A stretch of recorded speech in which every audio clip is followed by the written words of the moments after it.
I think Alexandria Ocasio-Cortez is the single most interesting Democratic politician out there right now. And let me tell you why. Okay, so I think most people are familiar with AOC at some level. So she comes to Congress in an absolutely massive upset. She beats a guy named Joe Crowley in a Democratic primary in 2018, where she is a bartender, a 20-something at that point bartender who basically just says Joe Crowley's too much a part of the establishment and like we need more progressive, more liberal policies. We need a shakeup, and she wins. No one, including Joe Crowley, thought that would happen. So she becomes this sort of figure, immediately becomes a national figure, right? And she's sort of, along with Bernie Sanders, the face of the new liberal left, socialist Democrats. People who believe the third way of Bill Clinton was outdated, bygone, and that the party needed to move leftward on a bunch of things, economic issues, as well as lots of other things. And for the first few years that she's in Congress, she does that. She does a sit-in at Nancy Pelosi, who was then the Speaker's office, right? She's a burr in the saddle, weird expression, of the Democratic leadership and the Democratic establishment more generally. But something interesting has happened with Alexandria Ocasio-Cortez. She is not just a sort of liberal firebrand trying to sort of score points on TV without actually accruing power. So she has become, particularly in the last couple of years, much more willing to work within the corridors of power in Washington to accomplish her goals. So there's a couple things I want to highlight here, and then I want to talk about what I think the future holds for her. So first of all, in 2020, she speaks at the Democratic National Convention, but it's a very brief speech, and it's very much what you would expect from her, which is like, very, very liberal, very firebrandy, very kind of like, we need to speak truth to power. She speaks to the Democratic Convention in 2024, this past summer. And the speech that she gives is much more a message of sort of inclusion, and it is still liberal, but it is sort of a smart liberal message that I think could appeal to people across the Democratic spectrum and even across the broader political spectrum. To my mind, other than maybe Michelle and Barack Obama, AOC gave the single most powerful and best speech of the Democratic National Convention of 2024. If you have not seen it, I'll link to it below in the comments section. You should check it out. It is very much worth it. And after that speech, Yair Rosenberg, I hope I'm saying that name right, wrote a piece in The Atlantic that I thought really got to it. It's headlined, "The New AOC. The progressive congresswoman is no longer speaking solely to the left wing, but to the party as a whole." And in it, I really like this. All right, let me just read a little bit from it. Once an outsider staging sit-ins in Nancy Pelosi's office, she is now an insider invited on stage during prime time at the DNC.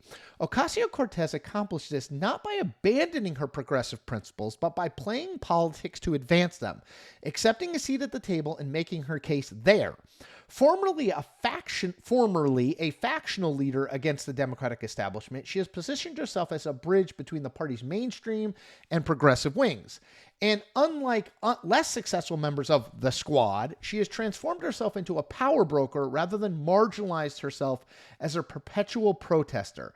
Her political choices, like her rhetorical choices last night, the speech at the convention, are those of someone who seeks not to fight the Democratic Party, but to lead it. Man, I wish I had written that. That is exactly how I think. I think that is really, really, so that's piece one. That speech at the convention, to me, was a moment. It said, this is not someone who just wants to kind of like charge at windmills. This is someone who wants to play an active role in what the Democratic Party will be going forward. I thought that was important, even if Kamala Harris won. I think it's even more important now. Okay, so point two of things AOC has done that have intrigued me and made me think there's a lot of there.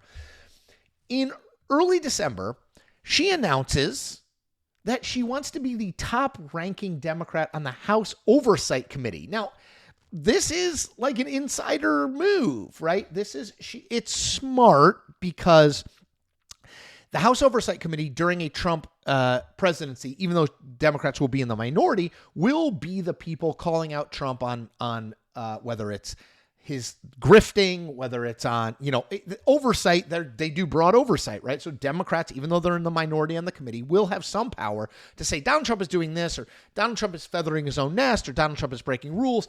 And to be the lead Democrat on that is actually a really important job with a pretty big profile. Now, there's no guarantee she's going to get it. She's running against a guy named Jerry Conley, who's a 74-year-old Virginia Democrat who people like and is pretty pugnacious, and I think, would do a good job there. So no guarantee she's going to get it.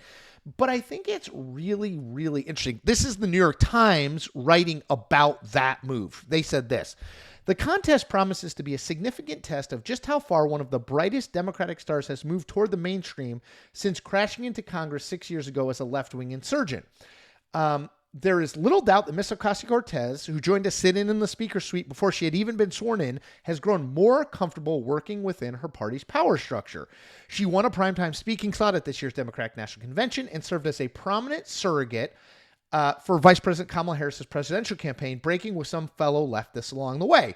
The question now is whether her colleagues are ready to return the embrace and elevate a sometimes controversial leader of the left-wing squad to be one of Mr. Trump's most visible foils. So look, whether or not she wins that race, and honestly, I think she probably will if the Democratic Party is smart, the point is that she wants that gig. She wants to be a ranking member on a committee in Congress. This is not someone who's just sort of lobbing things over the side. She wants to be a player in this.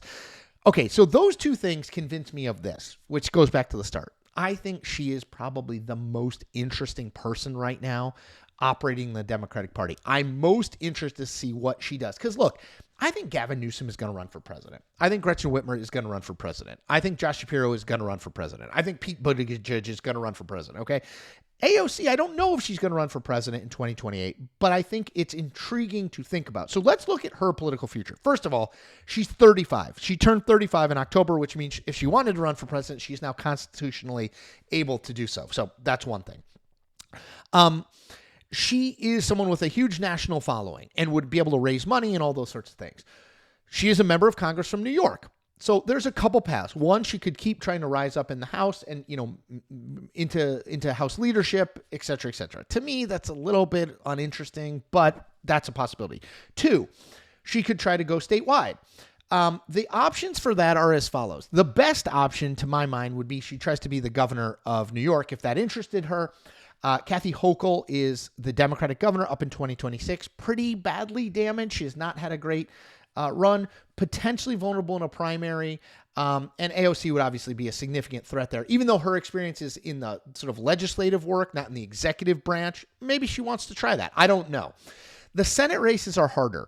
Chuck Schumer is not up until 2028. So it's possible she could wait until 2028. If Chuck Schumer decided to retire, she would be certainly a front runner, if not the favorite in that race.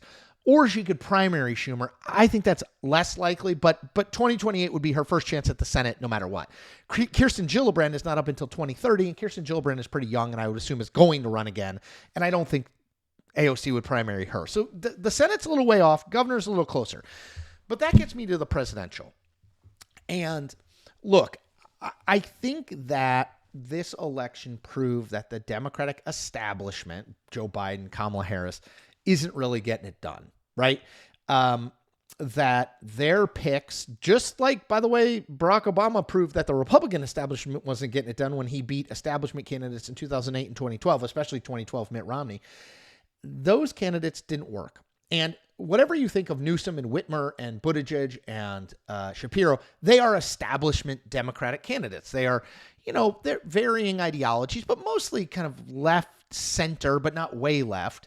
And establishment. They're not populist. They're not really running against the elites. AOC is kind of the natural inheritor of the Bernie Sanders Democratic liberal populism message that I think Donald Trump showed has real power in both 2016 and 2024. So yes, she is young. Could that be an issue? I mean, I suppose, although Barack Obama was in his early 40s when he got elected, I think she could raise the money. I think if you go watch that DNC speech, she clearly has the natural charisma and speaking ability to carry, at least at the start, to carry a candidacy. She is not someone who, when the brightest lights come on, she shrinks. And I think that's really important. Is she too left? I don't know, right? I mean, I don't think we can make those conclusions yet. She's clearly moved, if not in her ideology, in her approach, she has moved more sort of moderate in her approach to how she's going to take on politics. But to me, that's the person, if you want someone to watch in the next couple of years in Democratic politics, that's the person I'm keeping a really close eye on. And yes, I will absolutely watch all those other names that I mentioned because I think they'll be doing things. Gavin Newsom is already doing things that will indicate that they're running for president. But I'm going to keep an eye on AOC because I think in terms of potential, she is right at the top of that list. And just in terms of being interesting and how her career is advancing and transforming and evolving, I just think she's fascinating. So I'm going to keep an eye there, and you should too. 4 things. 1, subscribe to this channel if you haven't. We're at 50,000, but I want to get to 60, 70, 80. We want to keep growing this thing. I'm making videos every day, so keep growing it. I did a live stream last night from my car. If you have not seen that, bad lighting, but it was fun. 2, comment on this video. Do it for the algorithm. 3, and I know I did this out of order, like this video. Give it the old thumbs up. And 4, tell 10 friends because we are growing and expanding, people. All right, take care of yourselves and take care of each other.